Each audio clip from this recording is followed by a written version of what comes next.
Power loves repeating itself. So does history's punishment. From emperors to dictators, leaders named Nikol rise fast and fall hard. Their stories begin with control and end with blood, exile, or ruin. Nikola I of Montenegro.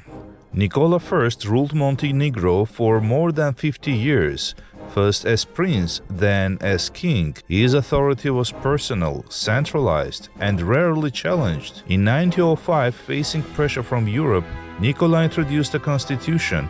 On paper, it promised reform. In practice, it preserved his absolute power.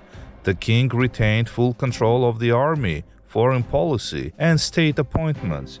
Parliament existed but only at his discretion and could be dismissed when loyalty wavered. Political opposition was tightly controlled. Opponents were arrested, intimidated, or forced into exile, as loyalty to the crown was non-negotiable.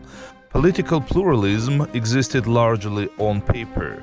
The press was equally constrained. Newspapers critical of the king were censored or shut down. Editors were harassed or detained. The public criticism of the monarchy was treated as subversion.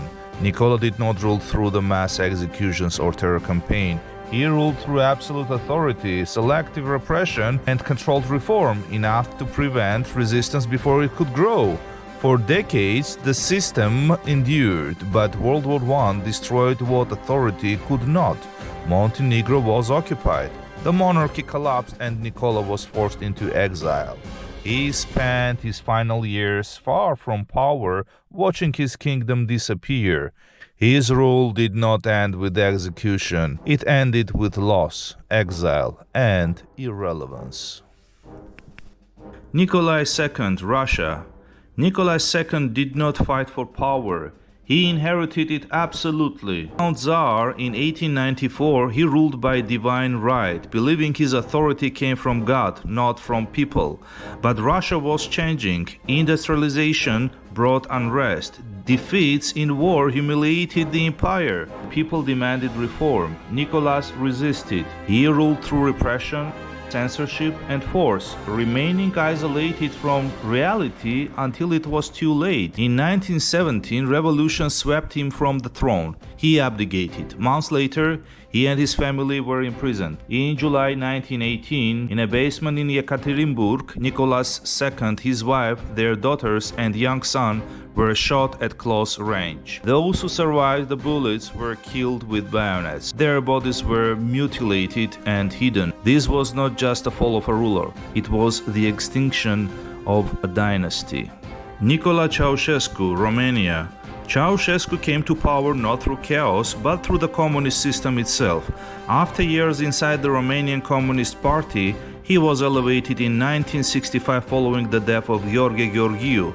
At first, he was welcomed, even admired, because he distanced Romania from Moscow and spoke the language of national independence.